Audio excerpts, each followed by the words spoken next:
true confessions from the ladies of the talk. So they just launched their 4th season today. Julie Chen, Cheryl Underwood, Aisha Tyler, Sharon Osbourne, and the creator of the show, Sara Gilbert, kicked off their new season, promising to reveal some really big secrets. And to fire things up, well, Sharon Osbourne shared a wild one about a fling she had when she was in her 20s with someone very, very famous. The fling was more fling for me and not fling enough for him, because a couple of months into it, he brought around his real love of his life for me to meet. That man that I had a flingy-wingy with was Jay Leno. Why did people sound mortified when they were screaming? Sharon Leno doesn't quite have the same ring to it as Sharon Osbourne. Well, I just sat down with Sharon's co-hosts, Aisha Tyler, and the show's creator and co-host, Sara Gilbert. I decided I wanted to play a game of true confessions with them. So first up, I did have to ask Sara if she could ever have imagined that her little show idea would be such a success. Watch what she told me. It's crazy for me. I feel so grateful. I can't believe it. You know, you just never think anything's going to make it on the air, let alone make it 4 years. So we're just really thrilled. Well, I know you have some really cool stuff in store for season 4. And last season, I'll never forget, you guys kicked off the show by going makeup free. And wow, I mean, look at that right there, how good you all looked. I know you're going to be revealing even more about yourselves in this upcoming season, so I thought I'd help out a little bit. I thought I'd prepare you for that. And by preparing you, I thought it would be a good idea to play a little game of Top That Confession. Now, I'm not going easy on you, ladies. I've known you for some time. I will, however, throw a little softball out first, and Aisha, I'll direct this at you. For you, who was the best guest ever on the show? Oh, gosh, best guest ever. I honestly can't pick the best guest ever, because there are people that I want to have on this show that I'm really excited about. Like, I was a huge Game of Thrones fan. I was excited to meet Sean Bean. I've been excited to have some of the cast members. What's the vampire show? True Blood. Oh, you yeah, no, Joe Mannion. Okay, so Joe Manganiello. Yeah, absolutely. He's the best guest we've ever had. Absolutely. Daniel Day Kim. Yeah, Daniel Day Kim, also a favorite. I'll tell you. It's all cute boys. Yeah, there you go. Yeah, you're dialed into that, Sara. Now, I'm going to throw a slightly different twist on it for you, Sara. Who was the guest that really surprised you the most on the show? Well, I would say Adam Lambert picked me up and spun me around on his shoulder. I found that kind of surprising, but also really charming and kind of sexy. It was actually a pretty great moment. I remember that. Now, the last time that we were all together, it, of course, was for the Daytime Emmy Awards. And, wow, Aisha, that really went well for you. You were involved in one of the more unforgettable moments from that night. Shall we revisit that? Yes, let's. And the 2013 Emmy for Outstanding Talk Show Informative goes to... Oh, interestingly enough, this winner is not in this category, but it's exciting to see. And if I read it out, I'm going to give another category away. So I'm just going to put it back in the envelope. And... Quick on your feet. That's why I love you. I was in a different part backstage, so I couldn't ask you this, but I'll ask you now. What were you really thinking when you opened that envelope and you knew it was the wrong category?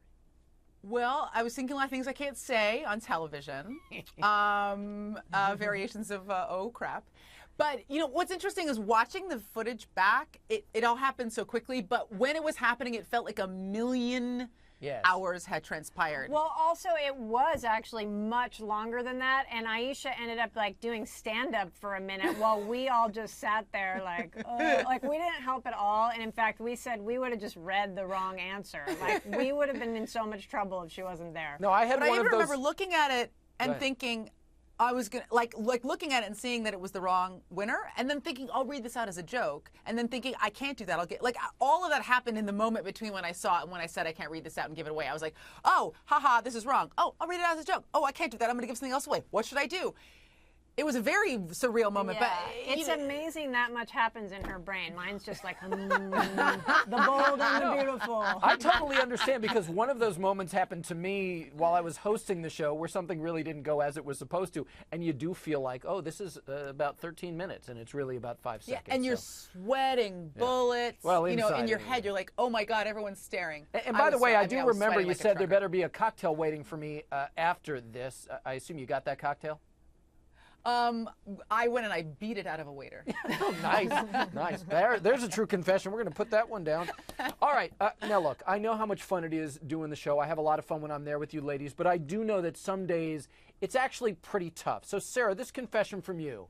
What do you do when you show up and you're just not in the mood to do the show? And, you know, you got to put on your smile. Well, I don't put on a smile. I barely put on a smile when I am in the mood to do the show. I mean, I think part of what's great about the show, honestly, is that it's authentic. So, you know, you put on a smile when something makes you laugh, and then if you're not in a great mood, sometimes the show just feels more contemplative for me. So, Aisha, that leads me to this next true confession. Is there one thing that you've really regretted sharing on the show? Every day I go home, just a barrel of regret, and I have to face my husband. I'm always saying inappropriate things, and I'm just lucky that I've been doing stand-up for so long, that I've said so many things on stage that he was just outraged by, that he just died inside a long time ago, and he doesn't feel anything anymore. But, like, season 1, like, my first season, I would come home, and he would just be like, oh, why? Like, I would just say something every day, and I would just be in trouble. Yeah. But, you know, you kind of decide going in that you're going to be honest and forthcoming, and you kind of want to live in a no regrets place. Yeah, I regret it, but it just passes, you know, just on to the next day. Well, Aisha, you're going to go home tonight and your husband's going to say, I died inside a long time ago, eh? Oh, thank you so much. Every day. Well, every day I apologize. Listen, you've been married for a long time now, but quite frankly, one of the reasons we love you is you've never been shy about showing your love for certain stars. So your next confession, which celebrity would you most love to spend a weekend with at their home? This list is so long, AJ, that I can't enumerate them all. But I was thinking about this, and I actually feel like a cool couple to hang out with would be Brad Pitt and Angelina Jolie. Like, yeah. I feel like as fabulous as their life is, that when they're home, they're probably just really interesting people with interesting ideas and cool books, and they love art. Brad's really into architecture. Yeah. And I also feel like, even though obviously they're huge superstars, they do a lot of their own parenting. I just think it'd be neat people to hang out with and watch them with their kids when they're not in the public eye. I think it would be I think very it'd be cool to interesting. hang out with. Yeah, I think it'd be cool to hang out with Oprah. Like, it just seems interesting. What's she thinking about? What's she reading? You know. Somehow in my mind, Oprah, you're fabulous. In my mind, I feel like it would just be this very quiet day where you would sit at the veranda and a servant would bring you toast and you would just read the By paper. way, sign me up. That sounds amazing. That's right, toast and jam on a silver platter, and you're all sitting around in your pajamas. Exactly, perfect toast points, Totally. no I don't crust. want the 18 kids running around. I want the other. See, you have kids. I don't have any kids. I'm like, oh, it'd be so funny to hang out with you. I like hanging out with kids, too. By the way, Sarah did tell me she does plan to invite me back on the set of The Talk this season. Ladies, I'm here to tell you, I can't wait. Have a great season.